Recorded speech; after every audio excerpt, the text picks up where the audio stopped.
E hoje a gente vai conversar um pouquinho sobre esse desafio de educar essa geração tecnológica. O uso das telas, como a gente pode conduzir isso de uma maneira equilibrada.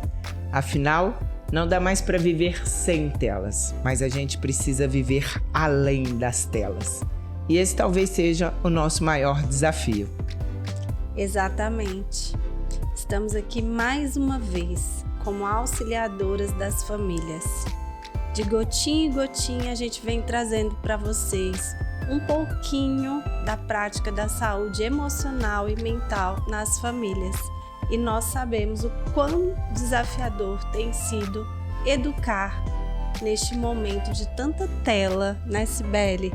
De tanta tecnologia à disposição, e a gente vem para lembrar que, embora tudo isso seja maravilhoso e de várias formas nos ajude a viver e complemente a nossa vida positivamente, existe o lado negativo também, que nós precisamos, como pais, estar alertas, atentos e cuidar também deste lado pelo bem dos nossos filhos. Como tudo na nossa vida, o foco está no equilíbrio. Já não podemos viver sem telas, é verdade. Essa ferramenta nos ajuda muito, nos propicia grandes benefícios. A gente hoje entra em todos os lugares, pode visitar vários museus, bibliotecas, acesso a várias informações. Mas se a gente não souber fazer isso de uma forma assertiva, nós estamos nos tornando escravos das telas. Elas nos capturam e nos roubam da vida. O grande desafio é entender que para o nosso cérebro tanto faz se é um acesso por via tecnológica ou não. Aquilo que a gente vê por meio da tela é entendido como algo real. E com isso nós estamos tendo dificuldades relacionais, nós estamos tendo dificuldades de atenção, nós temos dificuldades de sustentação. Porque hoje é muito fácil a gente trocar de assunto, trocar de momento, apenas trocar por aquilo que nos dê algum prazer. E com isso nós temos uma geração mais impulsiva, sim, mais ansiosa, mais imediatista e com menos tolerância às dificuldades e até mesmo ao processamento, né? Porque viver é um processo. A gente começa no agora para, de repente, só pegar lá na frente. E hoje a gente vai conversar um pouquinho sobre isso, sobre essa necessidade de dosar, de dar limites, de acompanhar. Afinal, quem ama, cuida. E cuidar é dizer não, cuidar é sustentar a chatice do não, cuidar é mostrar que não, hoje a gente não vai estar aqui porque a gente vai estar dando importância ao contato pessoa a pessoa, ao convívio na natureza, ao momento sem telas, sim, porque a gente hoje também sabe, com o avanço da neurociência, que a condução nas telas traz modificabilidade neural, né? Com certeza. Esses contatos por meio da gente estar ali, ó, rolando o dedo, acessam a nossa dopamina, trazem serotonina, desenvolvem na gente a lógica do vício sem a gente perceber. Sim. Né? Então, se antes, nós que somos da geração de 1980, que dizia que a nossa babá era a TV, hoje a gente tem aqui, ó, na pequena tela, na grande tela, a condução do nosso viver, e a gente não pode entregar isso de maneira fácil, não. Tem um trabalho a ser feito. De jeito nenhum. E falando em vício, né? Porque as telas realmente ativam essa parte do nosso cérebro, que é a parte da compensação e do prazer. Lembrando disso, é lógico que vai existindo aquele mecanismo do vício. Se é prazeroso, eu quero ficar ali. Tanto é que eu fico e nem vejo a hora e o tempo passar. Nós já temos recebido pedidos dos nossos adolescentes, pedidos de socorro, porque eles próprios já têm percebido que esse vício atrapalha a vida deles. É óbvio que vários outros ainda não perceberam, não despertaram para isso, mas nós, como terapeutas, psicólogas, temos sim recebido pedidos de socorro de pacientes nossos. Por quê? Quando eles veem a hora já passou e eles não estudaram, Quando eles vêm, a hora já passou, eles não foram para a academia. Quando eles vêm, todo um tempo foi perdido. Porque nessa conexão prazerosa que a tela traz, eles se perdem. Então, de várias formas, as telas realmente têm trazido um prejuízo para as nossas rotinas. E falando em modificação, em modelação neuronal, eu preciso lembrar vocês que os primeiros 1000 dias de vida são os mais importantes de um ser humano. É a época que a nossa mente, o nosso cérebro mais faz conexão neuronal. E aí nós, como psicólogas, queremos fazer um apelo para os pais. Não deem telas para os seus bebês. A Sociedade Brasileira de Psiquiatria clama para que vocês não deem telas antes dos 2 aninhos de idade para os seus bebês. E após os 2 aninhos de idade, que essas telas sejam muito regradas. O seu bebê precisa de você, do seu olhar, da sua voz cantando para ele, contando histórias, das suas mãos fazendo gestos. É disso que o seu bebê precisa. É tão triste a gente estar ali num restaurante, num shopping e ver carrinhos de bebês em que os bebezinhos tão pequenininhos, de 8 meses, 1 aninho, 1 ano e pouco, ali entretidos nas telas. Talvez para os pais isso seja uma comodidade. Com essa telinha ali, com aquela musiquinha ali, ele me dá sossego. Eu posso passear no shopping, eu posso estar aqui com meu almoço tranquilo. Mas lembre-se, você está prejudicando muito, muito o seu bebê. Essa modelação neuronal acontece com muita intensidade nos 2 primeiros anos de vida. E isso é uma violência. Então não dê telas. Dê você, a sua voz, o seu encantamento, a sua brincadeira, o seu gesto, a sua história. Isso com certeza vai modelar o seu filho de uma forma muito mais saudável e muito mais interessante para a vida. A gente fala muito do poder da interação, né? A criança ela precisa imaginar e não encontrar a cena pronta. Quando a gente coloca ali numa tela, a cena já está pronta, né? Diferente de quando uma mãe está cantando, quando um pai está cantando, contando história, quando os nossos palitinhos, quem nunca brincou no restaurante de jogo de palitinho, ou criou as suas próprias cenas, ou desenhava naquele papel manteiga que era colocado em cima da mesa. Sim. Ali a gente está trabalhando o desenvolvimento cerebral. Todas as vezes que a gente oferece algo pronto, nós estamos podando um tanto da criatividade. Ah, Cibele, mas tem tanto estímulo ali. É verdade. Só que a gente está acelerando o contato com uma coisa que já está pronta. A gente precisa criar, a gente precisa habilitar a capacidade de pensar, de imaginar, porque por muito tempo a nossa criança vai viver nessa brecha entre realidade e fantasia. E muito daquilo que ela aprender a imaginar também vai servir de recurso. Quer ver? Uma das coisas que a gente faz quando a gente está trabalhando com o pensamento ansioso é cheque a sua realidade. Aquilo que você está pensando está de acordo com aquilo que você está vivendo? A pessoa só consegue usar isso como ferramenta quando ela lá na infância brincou muito, porque ela imaginava coisas, ela ia e voltava. Então imagina agora aqui comigo, uma infância onde as cenas estão prontas, os tons já são dados, a ausência de toque físico, tudo muito de área mental. Será que mais para frente a gente não vai ter um grande prejuízo nessa capacidade de coloca o pé no chão, contesta a sua realidade, verifica seus pensamentos, que é uma das checagens que a gente faz para quebrar esta ansiedade? Será que as dificuldades que as crianças hoje estão estabelecendo de o que é meu, o que é seu, o contato com o outro, a nossa capacidade de mediar, né, de negociar, também não está relacionada ao tempo que a gente passa na tela, onde a tela só faz o que eu quero? A gente não espera mais pelo desenho que a gente quer ver, A gente não espera mais pelo fim do programa, eu acelero, eu coloco em outra velocidade, não é nem a velocidade que foi gravada. Eu simplesmente troco porque aquele desenho tá chato, mas ainda nem chegou no fim para eu saber como é que resolve.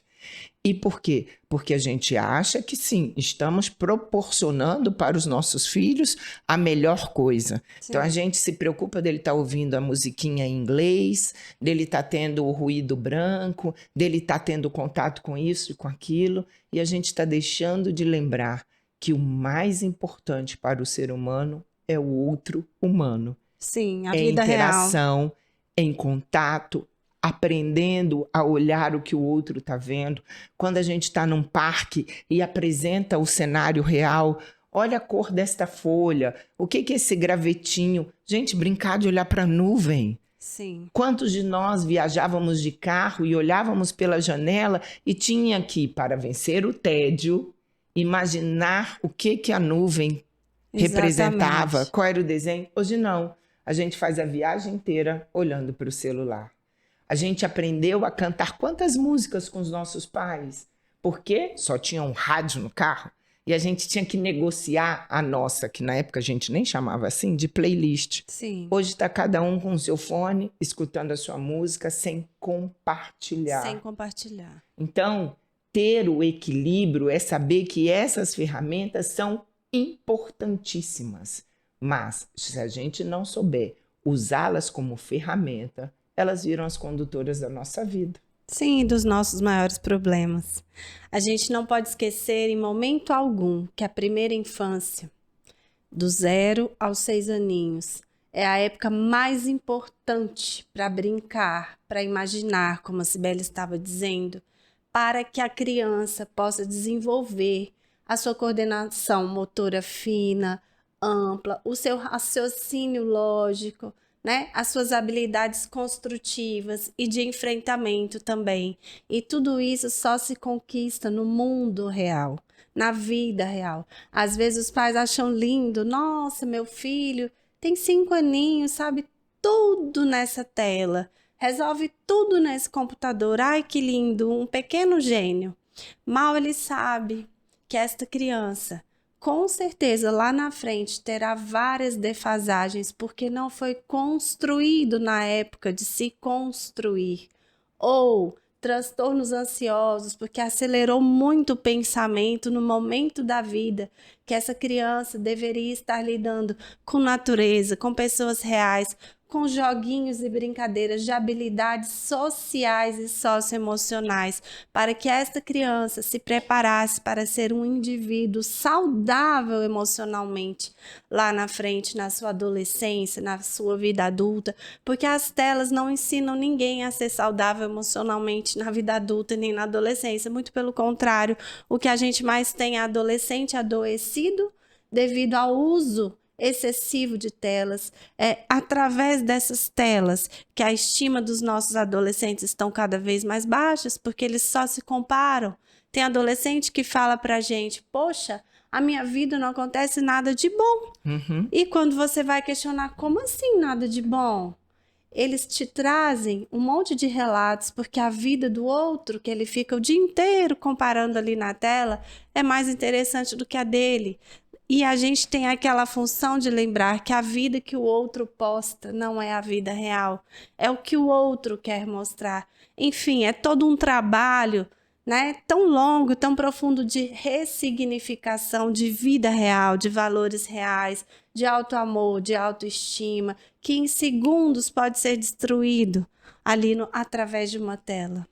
E quanto mais a gente vê os estudos da neurociência avançando, a gente vai vendo o quanto é importante voltar ao natural. O que é esse natural que a gente está falando? É esse convívio diário, pessoa a pessoa, a ter uma rede positiva de amigos que se conhecem e não apenas que dividem tela. Hoje é muito comum a gente ver nossas crianças, os nossos adolescentes falando, o meu amigo. Quem? Aquele que joga comigo. E o único contato com desta pessoa é o jogo. Sim. O jogo, né? O jogo eletrônico, o jogo virtual. A gente faz time, mas a gente nunca se viu, A gente não se conhece, a gente não reconhece. Sim. Porque para o ser humano é extremamente importante ser reconhecido. Ser conhecido e reconhecido. Hoje as mídias sociais permitem que você seja conhecido, mas não necessariamente você é reconhecido pelo outro na sua inteireza, no seu essencial, naquela mudança de tom de voz, naquela sobrancelha que levanta, naquele olhar que está dizendo algo além. Isso a tela não mostra. Por quê? A gente pode congelar momentos, a gente pode regravar fatos, a gente pode mostrar uma história que a gente quer que o outro conheça, mas é no contato, na sua integralidade, que a gente também vai construindo essa noção de que nem sempre as coisas dão certo, Sim. de que tudo bem, às vezes a gente vai passar raiva, mas se eu tiver um tempinho a mais, eu posso elaborar esta raiva, eu posso reconstruir esta conexão. Hoje a gente está tendo muita queixa, muito problema relacionado à autoestima. Sim. Porque esses padrões de comparação são muito elevados. E de onde vem isso? Da nossa acessibilidade. As coisas não têm filtro. Eu e Rafaela, quando a gente está na escola de pais, quando a gente está dando palestra, a gente sempre gosta de fazer essa analogia. Você deixa o seu filho sozinho à noite andando por uma rua escura? Provavelmente não. E por que a gente acha que ele está protegido só porque está atrás de uma tela? A tela também pode ser este lugar escuro, desconhecido, sem limite, que faz com que você viva uma realidade que não é o real e que você está cada vez mais invadido por ela. E quando a gente fala de conexão neural, é muito interessante a gente começar a entender sobre isso, porque é algo que funciona mais ou menos assim no nosso uso nas telas. Quanto mais eu uso, mais eu acredito que tenho necessidade dela. Sim. Há pouco tempo saiu uma pesquisa na BBC que o povo americano tem gastado mais de 3 horas por dia em acesso nas suas telas. E aí a gente vê as pessoas sempre falando que o tempo está insuficiente, né? E dessas 3 horas, tem mais de 300 acessos. Então, o telefone mexe, acende uma luzinha, não sei o quê, o nosso cérebro já liga como se aquilo fosse o mais importante. Sim. E aí a gente está vendo que isso alerta. tem impactado demais o momento do sono também. As pessoas têm dormido menos. Quando a gente dorme menos, a gente dá menos tempo para o nosso cérebro se organizar. A gente não tem entrado mais em sono profundo. A gente tem tido uma dificuldade muito grande para adormecer e encontrar o sono profundo, porque não adianta também ter o sono leve e o sono de vigília. Como isso aqui pode ser escondido em qualquer lugar, os pais vão dormir, e a gente bem sabe, porque escuta isso no consultório, eles acordam no meio da madrugada para fazer acesso. E os pais estão achando que eles estão dormindo. É aquele momento que chega uma notificação, acende uma luzinha, quantos não colocam para carregar do ladinho da cama? E a gente já sabe também que essas ondas, né, que fazem a troca ali, também interferem no nosso sono. Isso aqui é muito grandioso. Às vezes eu brinco que parece uma slime. Se a gente não margear, não der o limite à contenção, ele vai tomando tudo, todos os lugares, todos os momentos, e a gente naturaliza ao ponto de não saber mais viver sem. Exatamente. E aí, voltando ao que você estava dizendo sobre os adolescentes, a gente sempre tem que lembrar que não tem uma vida só feliz. Igual várias vezes eles vão se acostumando a ver através das telas, né? E ficando, assim, desejosos dessa vida só feliz, que é uma vida irreal. Que é uma vida, né? de prazer, não é felicidade, Sim, né? e que nunca tem frustração. Também não existe uma vida só de beleza, em que eu coloco um filtro e tô sempre lindo. Ninguém é sempre lindo.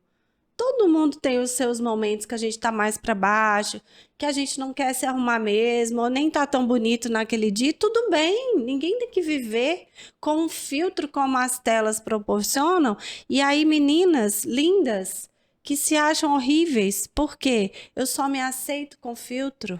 Eu só me aceito quando eu mexo lá na minha foto e me deixo do jeito que eu preciso ser para agradar o outro. E aí, no mundo real? E a minha vergonha de fulano, ciclano, me ver como eu sou de verdade, né? Então, existe uma parte muito tóxica através das redes também e que tem intoxicado muito os nossos adolescentes. Falando dos perigos, Cibele está aqui citando o perigo, né, de atrapalhar o sono, que automaticamente eles ficam ali na madrugada e se interfere na aprendizagem, no humor.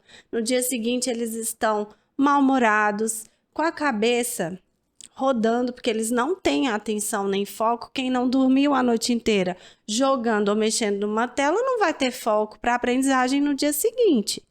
Isso sem falar também nos outros perigos que pais cada vez mais têm descoberto e ficado estarrecidos, e a gente já tem achado isso até corriqueiro, infelizmente, no consultório, que é a questão de você deparar com sua filha trocando nudes, né? Vídeos pornográficos, fotos muito sensuais, e vários pais falando pra gente, como assim a minha menininha de 11 anos, de 12 anos, de 13 anos, que eu ainda tô achando que é uma criança, tá trocando esse tipo de conteúdo com alguém? Sim, isso é uma dura realidade que várias famílias têm descoberto, e aí abro um parênteses para dizer, por isso também é importante a vigilância dos pais no celular dos filhos, para ver o que eles estão assistindo, com quem que eles estão conversando, porque as nossas menininhas têm acreditado muito em outros garotos que na verdade não são garotos, colocam uma fotinha bonitinha lá, falam que tem a idade delas, começa com um papo de elogiar, você é muito linda, eu tenho visto as suas fotos, os seus posts, e elas estão carentes de quê? De vida real. Às vezes até de conexão amorosa familiar, ou de se sentir pertencente a um grupo real de amigos. E nessa carência elas são vítimas fáceis, porque ali, através daquele golpista, com aquela fotinha de alguém que parece que tem a idade delas, mas não tem, elas vão se deixando levar, vão estabelecendo uma relação, um namorico, um afé, seja o que for, e ali elas vão mandando as fotos, os vídeos, os nudes, e infelizmente, por trás dessas pessoas existe uma rede grande de prostituição infantil que vendem esses vídeos, que vendem essas fotos, que comercializam esse material. E é mais um ponto, então, que eu e Cibele a gente quer deixar aqui muito enfatizado para vocês, pais. Se você optou por dar um celular para o teu filho, para a tua filha, por volta dos 10 anos, que muitas famílias têm feito isso, outras, infelizmente, bem mais cedo, tem menino que nasce ganhando celular. Mas, enfim, se você optou por permitir que o seu filho ou a sua filha tenha esse celular, você também precisa optar por cuidar e verificar o que ele anda conversando, com quem ele anda conversando, qual o teor dessas conversas. E isso é papel de pai e mãe na educação de hoje. Nós ganhamos mais essa missão na nossa tarefa de educar os nossos filhos. Isso. E quando a gente vê tudo isso acontecendo, não pense que os meninos também estão livres, não. Eles estão constantemente sendo desafiados a fazer alguma coisa, a postar naquele momento, e aí pela necessidade que envolve o momento da adolescência, de provar que é, de mostrar-se para o grupo, eles vão entrando também nessa rede e passando por isso, sabe? A gente tem muitas histórias de meninos que se apertavam, ficavam sem respirar porque tinha que marcar tantos minutos, Sim. porque bebia algo na frente do outro, porque tinha que fazer não sei o quê. As pequenas provas que são feitas pela tela e muitas vezes está acontecendo no nosso quarto ao lado. Sim. E a gente está acreditando que eles estão lá, super tranquilos. Houve uma época que a gente falou da baleia azul, daqueles desafios porque eles aparecem, mas depois eles dão aquela adormecida, não quer dizer que deixaram de existir. Não. Tá? Pelo contrário, é porque vai se naturalizando que deixa de ganhar, uau, olha só o que está acontecendo, mas está presente no nosso dia a dia. Mexer com a tecnologia é ter um olhar a mais, é ter um acompanhamento a mais. Hoje a gente sabe que existem vários aplicativos de monitoramento, depois vocês podem pesquisar, ir atrás. Mas o mais importante que a gente quer deixar aqui, gente, filho precisa ser acompanhado. Com certeza. Filho é aquele serzinho que a gente vai acompanhar a vida inteira. Quando menor, a gente está mais presente. Conforme eles vão crescendo, vão ganhando uma maturidade, a gente vai afrouxando um pouco esta linha. Mas é uma linha de condução, é uma linha de contato, é um lugar seguro. Outro ponto muito importante que hoje a gente tem é, você sabe quais são os ídolos dos seus filhos? Isso. Quem é que eles estão usando de parâmetro e mais? E por que se tornaram um parâmetro? A gente ainda se assusta muito no consultório de ouvir que hoje o grande parâmetro é só a quantidade de dinheiro que conseguiu, a quantidade de seguidores que tem, a vida louca que vivem por aí, é festa, é isso, é aquilo. E essas pessoas se tornaram os grandes ídolos. Ah, Sibeli, mas isso sempre fez parte da juventude, essa coisa de ser, de quebrar conservas, de ser diferente. É verdade, gente. Só que antes a gente não tinha ferramentas de acesso tão próximo da gente como a gente tem hoje. E a gente também não tinha essa frouxidão de limites que a gente tem hoje. Voltando à questão do nosso cérebro, nós sabemos que o cérebro vai estar maduro para entender uma consequência do ato só lá pelos 22 anos. Então, teu adolescente não está pronto, não. E não adianta você dizer, mas eu avisei, eu já falei, ele que quis. Não, ele precisa estar acompanhado. A gente sabe que ele vai errar. O erro é importante. Mas, se esse erro vai ser leve, médio ou profundo, tem a ver com a nossa capacidade de estar por perto. Né? Há um tempo atrás também, nós até conversamos sobre essa entrevista de um grande magnata que perguntaram para ele, mas o que é o seu parâmetro de sucesso? O que te trouxe sucesso? E ele falou, sucesso para mim é hoje ser velho, ter os meus filhos adultos e ver que eles fazem questão, eles têm gosto de voltar para almoçar comigo na minha casa nos finais de semana.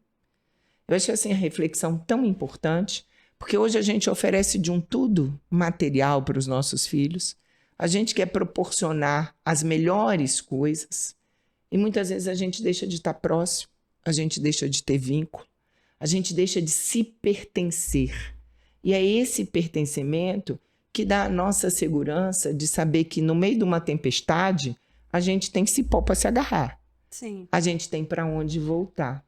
Então, tudo isso que a gente está conversando tem a ver com esse entrelaçar do ser família, com esse entrelaçar de saber que você é importante para alguém, porque o que o ser humano necessita é saber ser amado. Sim. Ele primeiro precisa ser reconhecido nesse amor, porque ele também vai aprendendo a se amar. E aí, quando ele aprende a se amar porque ele foi amado, é um amor que transborda, que ele pode dar para os outros e que ele não vai ser vítima de negociações.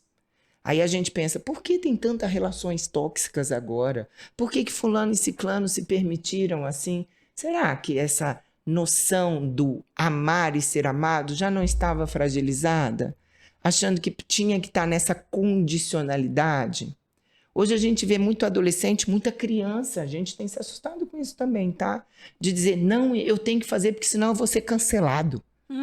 O cancelamento. Não, eu tenho que fazer, eu tenho que estar com tal coisa, senão eu não vou estar neste grupo, eles vão me tirar, eu vou deixar de existir. E quando ele fala assim, gente, não trate como mimimi, não. Porque para ele é uma dor da não existência.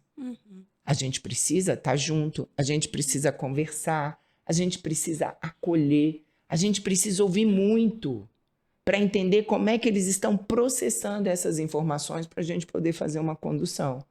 Porque o sofrimento emocional está grande.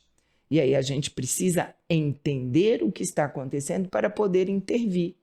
Não basta só criticar, não basta simplesmente dar um limite porque eu dei o limite, mas essa condução. A gente gosta muito de fazer a cena de que filho é água que nasce lá na nascente. É o riozinho que começa a brotar lá e que precisa chegar no mar. E a nossa condução como responsável é margear. Se a gente pega lá da nascente e não dá margem, a água vai se esvair por ali mesmo. Se o rio vem vindo e perde a margem, ele também não chega no mar. Ele pode virar um lago, pode ficar pelo meio do caminho, mas não chega onde tem que estar. A função de pai, de mãe, de responsável por alguém é estar acompanhando essa trajetória para que a gente possa encontrar as melhores intervenções, encontrar este enlaçar-se para estar junto, para poder mostrar para o outro o quanto ele é importante, o quanto ele se percebe importante e como é que ele pode lidar com tudo isso que lhe é oferecido. Porque tudo nos é oferecido, mas nem tudo nos convém. Sobre os ídolos dos nossos filhos, esse é um assunto que me incomoda muito. Principalmente das nossas crianças. Porque esses ídolos que as nossas crianças têm buscado nas telas são ídolos que só falam palavrões, são ídolos que incentivam o consumismo, sim.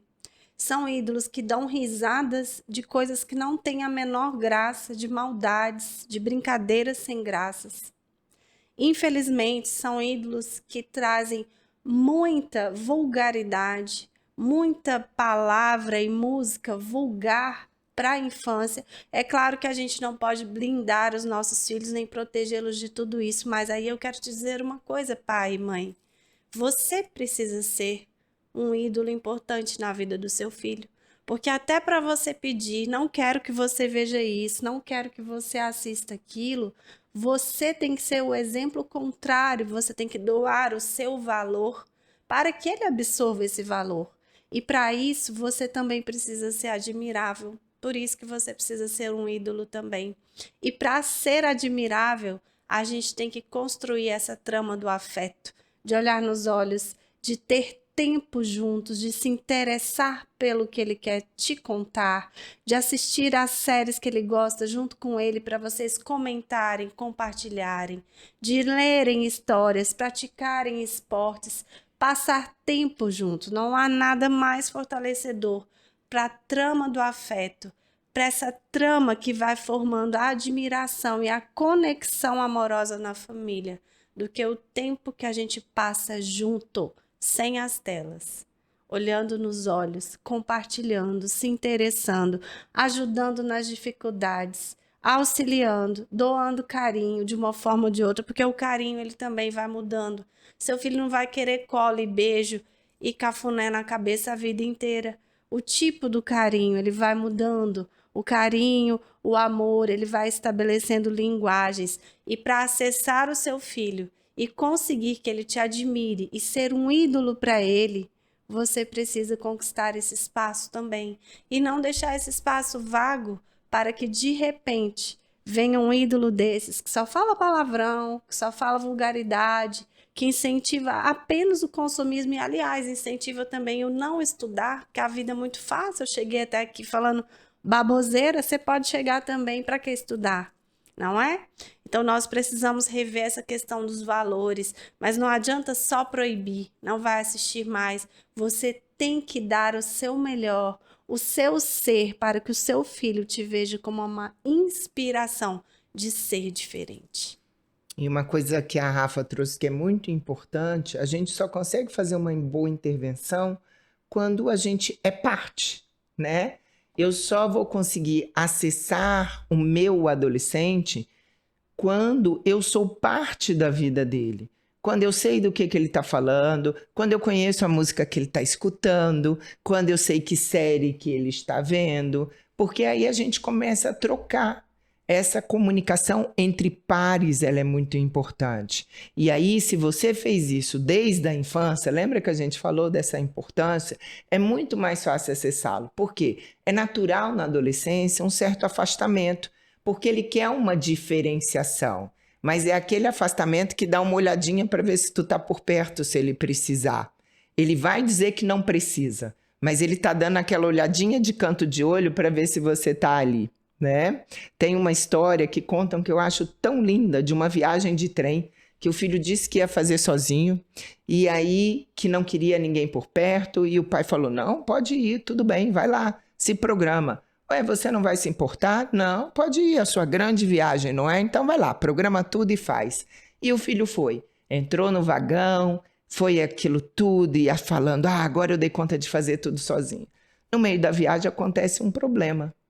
E aí ele fala, se meu pai tivesse aqui agora, o que ele faria? Isso é importante. O que ele faria já mostra um resgate da gente dentro dos nossos filhos. Mas ele foi um pouco mais além. E falou, vou mandar uma mensagem para ele. Pai, deu errado isso e isso, o que eu faço? Ele falou, venha 4 vagões, volte 4 vagões. Ele falou, como assim? Ele falou, eu estou aqui esperando por você. Se você precisasse de mim, eu estaria aqui. É uma história, mas para trazer para a gente a importância de que muitas vezes, depois que o nosso filho está crescido, a gente vai estar lá na retaguarda e ele tem que sentir que pode nos acessar. Primeiro dentro, quando a gente fez esse enlace de afeto, a gente vai estar morando dentro dele. Vai vir aquela hora de o que ele faria, o que ela faria, como seria. E aí eles vão sim encontrar a própria história, porque a gente fala da autonomia, porque aquilo que também não deixa viver não ajuda. Nossa, Cibele e Rafaela, mas vocês deixam a gente muito confusa. Se faz muito é ruim, se faz pouco também é ruim. Exatamente. É encontrar essa medida. Todo excesso esconde uma falta.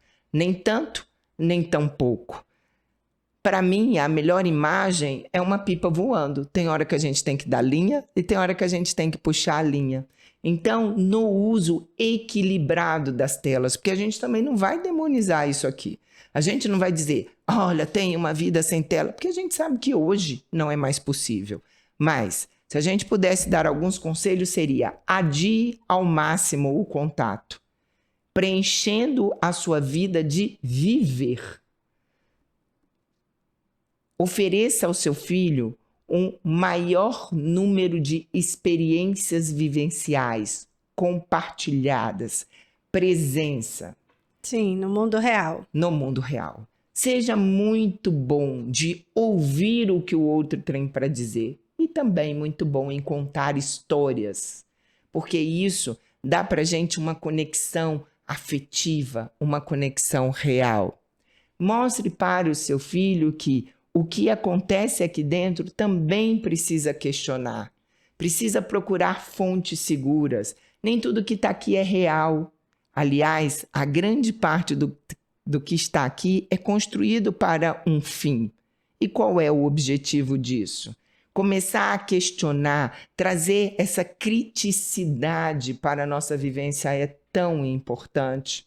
Compartilhem momentos, músicas, receitas na cozinha, parques, natureza, viagens, a simplicidade do viver. Cozinhar juntos.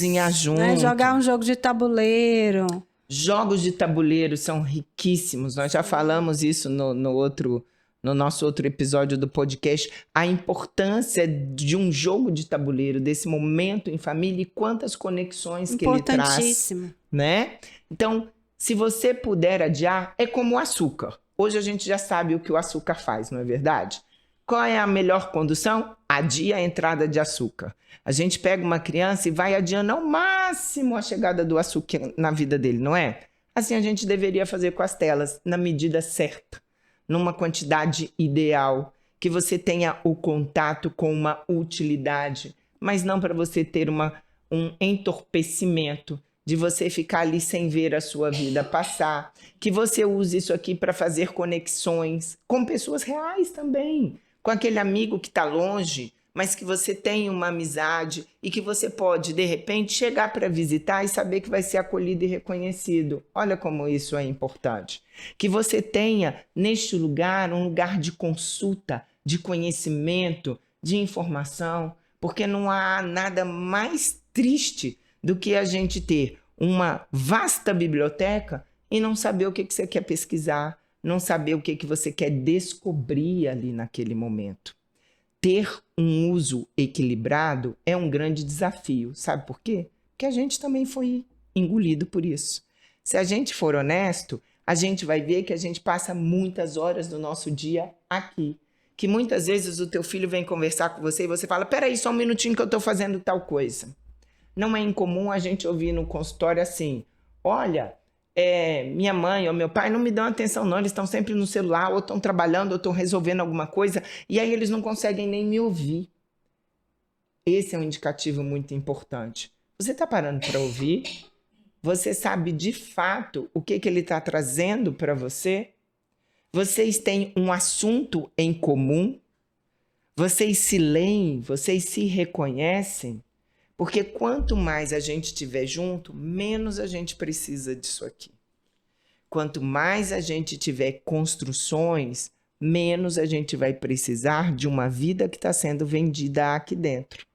A gente vai usar isso de uma maneira como ferramenta para facilitar o nosso viver e não como uma condução da nossa vida. Alimentação é importantíssima, horas de sono indispensável, boas relações com pessoas, com bons momentos, ter uma dinâmica familiar que privilegie o diálogo, a escuta. E tudo isso que eu falei agora tem a ver com o mês que a gente está.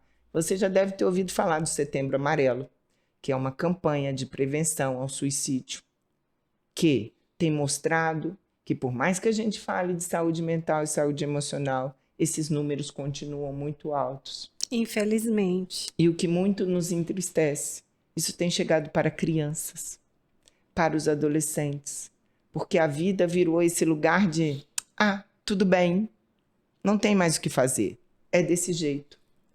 E essa ideia de eu não pertenço a lugar nenhum, tanto faz se eu não estiver aqui. Sim, da indiferença, né? Da indiferença, de ser mais um na multidão, de não se sentir especial. E é muito mais importante quem está do outro lado da tela do que quem está aqui do meu lado. Exato. Ou pior ainda, tá? De acreditar que um erro vai ser um marco para a sua vida inteira. Exatamente. O ser cancelado, o todo mundo vai ficar sabendo, todo mundo viu, nunca mais isso vai sair da minha vida.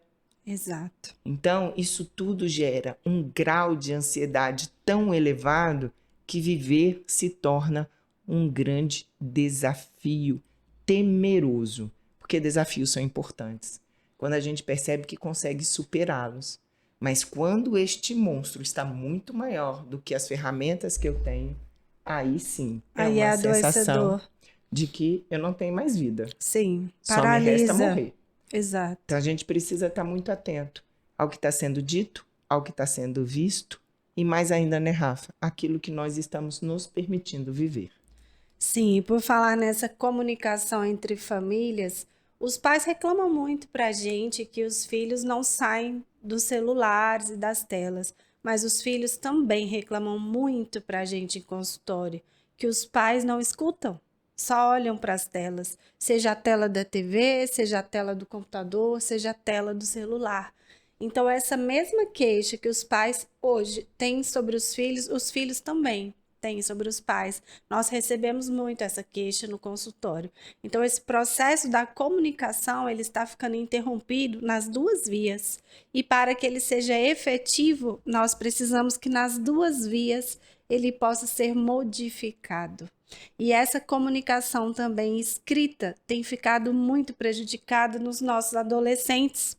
Eles estão escrevendo tudo abreviado e muitas vezes não têm se expressado pela escrita, nem pelas abreviações, apenas pelas figurinhas. E nós adultos também. E isso tem levado a nossa comunicação interpessoal para um buraco cada vez maior, porque é muito fácil abreviar, é muito fácil mandar uma figurinha e tem ficado cada vez mais difícil eu olhar nos olhos e falar do meu sentimento na vida real.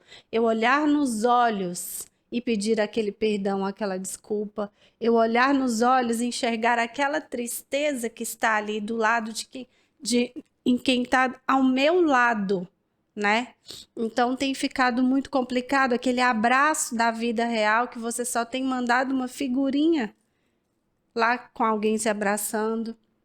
A gente precisa resgatar isso. E como isso desabilita a gente de ler o outro, né? Hoje a gente não consegue mais interpretar os sinais. Sim. E isso também tem gerado angústia, porque eu acho que eu mostrei mas o outro não conseguiu ver. E a resposta que eu tiro disso é ele não deu importância. Às Sim. vezes não é porque ele realmente não consegue ver. Não captou o sentimento. Porque também nós não podemos esquecer, gente, nós tivemos quase 3 anos de pandemia, que fez com que isso fosse o único canal de comunicação da gente. Uhum. Foi a nossa salvação para várias coisas, mas também intensificou processos, acelerou coisas que a gente não tinha contato, Sim. apresentou uma realidade que a gente só fez uma substituição. Então, o nosso trabalho agora é volta, volta, volta. Vamos sair sim um pouco disso.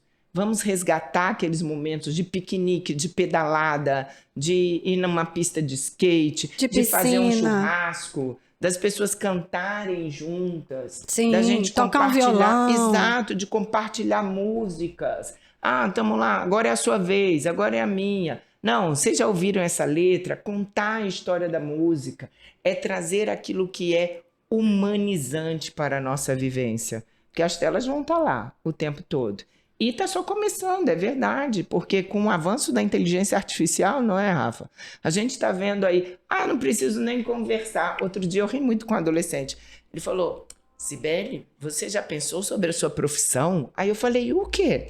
Aí ele falou, com a inteligência artificial daqui a pouco não vai ter mais psicólogo no mundo. Eu falei, como assim? Aí ele falou, a gente entra lá, faz uma pergunta e ele já dá uma resposta.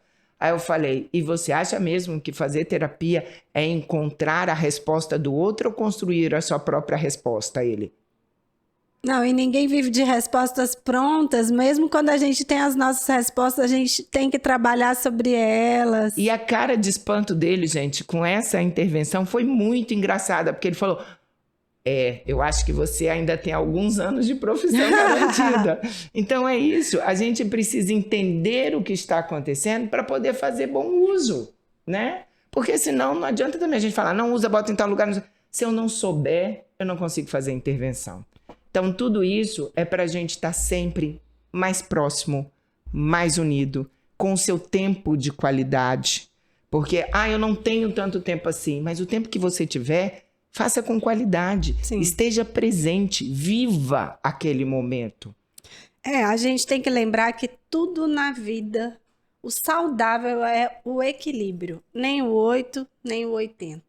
O equilíbrio, né, Cibele? A gente sempre está trazendo isso nas nossas falas. Então, que haja o equilíbrio. Você não precisa proibir, você não precisa banir da sua vida, essa facilidade que muitas vezes a tecnologia traz, essa proximidade, como bem lembrou a Cibele, mas nós não podemos nos distanciar do que é real, do que é muito mais importante do que o virtual, senão a gente se afasta de quem a gente mais ama, que está aqui do lado, e nós estamos em mundos paralelos, cada um do lado ali no sofá, no seu mundo paralelo, e aí a família não convive mais, e aí a gente não forma as relações reais e fortalecedoras para a vida, que é o que a gente mais precisa. O ser humano, apesar de todo o avanço da tecnologia, não vai parar de precisar da construção do afeto. Ele não vai deixar de precisar desta construção. E se a gente focar muito nessas inteligências artificiais e nesse mundo virtual, nós teremos cada vez mais suicídios, cada vez mais estados depressivos profundos, cada vez mais transtornos de ansiedade seríssimos e altíssimos, porque hoje o nosso consultório já está enchendo de crianças de 3, 4, 5 anos, acredite você, com crises ansiosas seríssimas, crianças com quadros de ansiedade que antes a gente só via lá na adolescência, na vida adulta. Nós já estamos antecipando, né? Isso, gente, com esse excesso de vida virtual e a diminuição da vida real. O ser humano não deixará de necessitar da construção do afeto, da vida real. Portanto, tudo que você quiser estabelecer na sua casa para uma saúde mental, estabeleça com equilíbrio. Isso. E a gente não pode abrir mão daquilo que nos faz humanos, que é esse contato com o outro. Somos seres sociais, nós precisamos do grupo social. A gente tem que estar em interação, porque é aprendendo a ler o outro que a gente também se vê. E uma outra dica importante é: a gente só consegue oferecer para o outro aquilo que a gente tem. Então, eu só consigo oferecer o limite para o outro se eu também já tenho o meu limite. Eu só consigo oferecer para o outro uma relação equilibrada com a tecnologia se eu também tenho trabalhado isso em mim. Eu só consigo oferecer para o outro uma escuta se eu também me disponho a falar sobre. Tá vendo como a conexão é importante? E ela não é substituída por nenhum desses aplicativos. Os aplicativos nos ajudam a organizar a vida financeira, a fazer contato, a descobrir onde a gente está. Nossa, tudo cabe aqui, né? Os adolescentes agora adoram dizer, sempre tem um aplicativo. Se você não sabe, alguém já sabe, já criou alguma coisa. Então, até nesse lugar da criação, da busca, do não fazer pronto, de você poder construir o seu. Olha o quanto é importante estar junto para isso. Hoje, quando a gente decidiu conversar um pouco sobre a relação equilibrada, sobre os desafios de educar filhos numa geração tecnológica, é porque a gente também passa por esses desafios e porque a gente também escuta muito disso nos nossos consultórios e estamos muito preocupadas com a antecipação das fases, com aquilo que está chegando efetivamente antes da hora. E aí, sendo família, sendo pai e mãe, a gente tem que estar sempre ligado, porque a atualização é constante. A gente brinca que é igual o iOS, você tem que estar sempre atualizando. Sim. Então, aquela receita que funcionava lá atrás, talvez realmente não funcione mais. E a gente só vai perceber isso se a gente estiver num momento de troca, de negociação. E se eu não sei como faz, porque a gente não sabe tudo, nem nunca vai saber, a gente precisa construir junto. Como é que eu construo junto se a gente não está junto? Não é? Então, são essas trocas que são riquíssimas. E a certeza de que não tem um caminho só, são vários. Mas a gente tem que escolher aquele caminho que, naquele momento, é o que nos dá o melhor resultado, o que nos deixa mais próximo das pessoas que nos são queridas, aqueles que nos habilita a habilitar o outro. É para isso que a gente vive, para ser agente de transformação na vida do outro, para ser um agente de potencializador na vida do outro, para ser uma memória afetiva positiva na vida de alguém, porque a vida precisa de propósito e o nosso propósito não pode ser apenas estar correndo atrás do suposto sucesso, que na verdade tem trazido mais adoecimento do que melhoria. Exatamente. E é por acreditar na família, nas conexões reais, amorosas da família, que a gente deixa esse podcast para vocês com muito carinho, com todo o nosso empenho, para que juntos nós possamos seguir cada vez mais, desatando os nossos nós, fortalecendo os nossos laços e buscando uma saúde emocional para as nossas famílias. Nós acreditamos muito na família e acreditamos que todo o resgate que precisa ser feito para essa construção do equilíbrio emocional está dentro das nossas casas, nas nossas famílias. Isso. E se por acaso, na sua adolescência, na sua infância, você não teve uma família que lhe proporcionou isso, é a chance de você fazer a diferença na sua casa, com a sua família, nos teus relacionamentos. O nosso passado traz um tanto do que a gente viveu, mas é o nosso presente que mostra aquilo que a gente se dispõe a viver. Todo dia é dia da gente investir em saúde emocional, da gente estar junto e da gente buscar ser feliz, tendo uma vida com propósito. Bora lá, a gente consegue. Todo dia e em cada dia melhor.